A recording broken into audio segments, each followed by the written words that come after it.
Hello my dear friends and welcome back to another Star Wars news update. So happy you can join me today, we have a lot to talk about. So now that The Acolyte is behind us, the next live-action Star Wars series coming out in 2024 is Skeleton Crew. Said to be a winter treat near the end of the year with an Amblin feel to it, very little else is known. But here on the channel, I've been covering every tidbit so far and today we're back with a triple whammy of news. I've been waiting for enough info to really talk about it properly. Now before we dive into it my dear friends, please do me a massive favour, hit the subscribe button down below if you've not done so already. And also be sure to hit the bell to be alerted every time that I post a new video. But no more jibber jabber, let's begin. So we have a new poster. You really can feel the Goonies vibe to this, Goonies in space. It's got a very 80s feel to it, but also Stranger Things. I'm loving the new look at Neil, the young Ortolan, which of course is the same species as Max Rebo, some of the other kids, but also this enormous droid.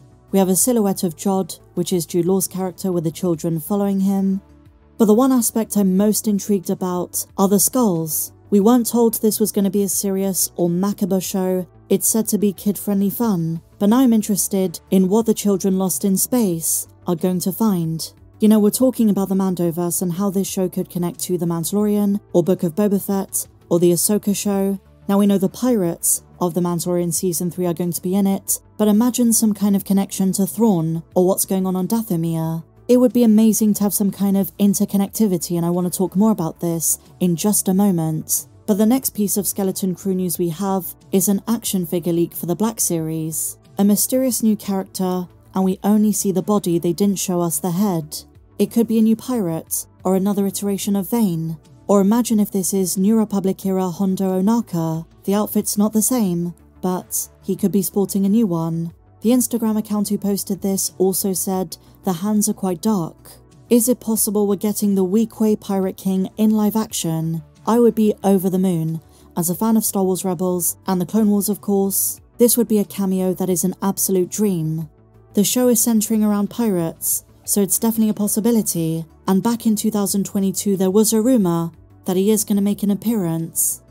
And another major reveal my dear friends, Twister's director Lee Isaac Chung, who also directed on The Mandalorian's 3rd season, is directing an installment of Skeleton Crew, and he confirms it's still coming late in 2024. The man who directed Chapter 19 The Convert, which to many people's surprise was one of my favourite episodes of the 3rd season, is back. And that makes you wonder, is this episode of Skeleton Crew gonna tie into the New Republic? Maybe stuff on Coruscant? Maybe more with Elia Kane? Imagine if we see more of the ongoing struggle of the government to track down the Remnant? Maybe more signs that Thrawn is back?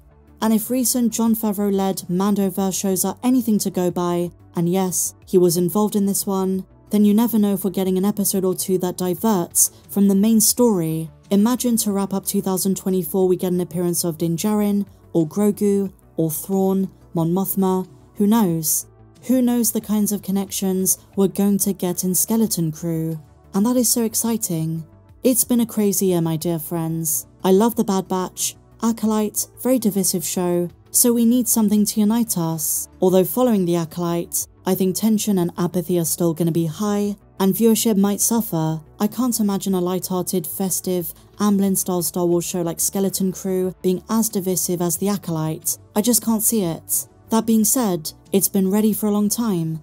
It was nearly finished production when Andor came out 2 years ago. The hold-up is due to production issues, not to mention reshoots. But with D23 just around the corner, and if not, with just a few months until the show is set to release, hopefully a teaser trailer is coming soon. The fandom needs a pick-me-up. In a brand new interview with Total Film, Lee Isaac Chung said this: Skeleton Crew has a lot of Jon Watts, and anyone who's a fan of what Jon Watts does, he's very childlike in the way he tells stories and captures the childlike perspective.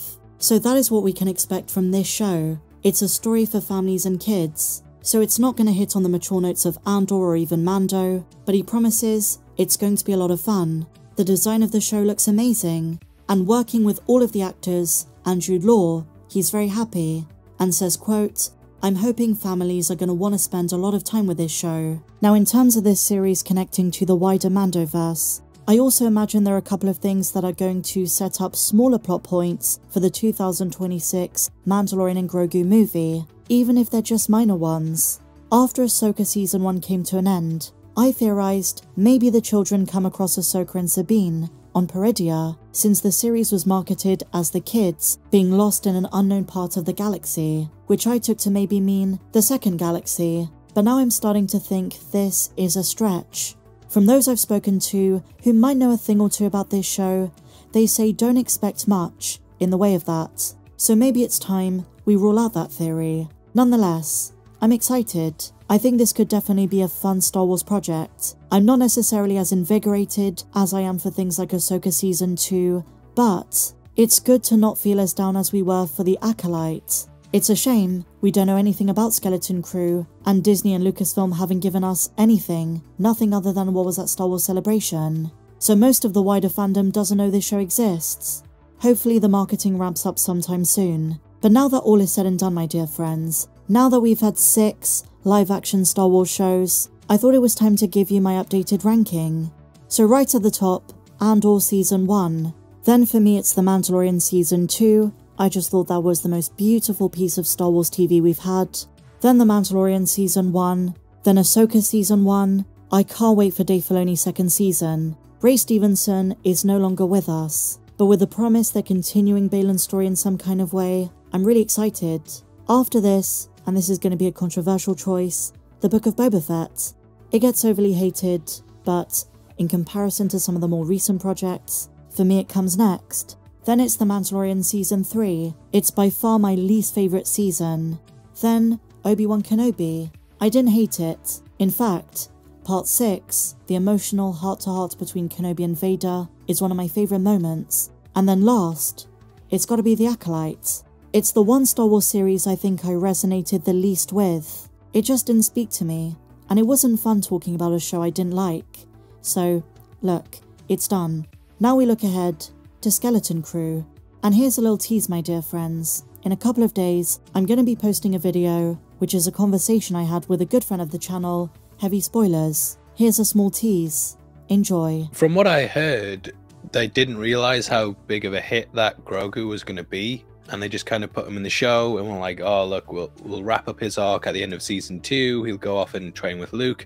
And then obviously it was this massive explosion of everyone wanted more Baby Yoda and everything, and they had to basically shoehorn him into Book of Boba Fett and then make it so that he was in The Mandalorian Season 3, which is not really a big part of it at all. Disney have launched a streaming service where they have to fill it with content, and you know, because of that, there's a lot of pressure on people to make projects, and when they've got such big IPs like Marvel and Star Wars, you're going to be greenlighting a lot of things that you might not necessarily have greenlit if you are making a movie.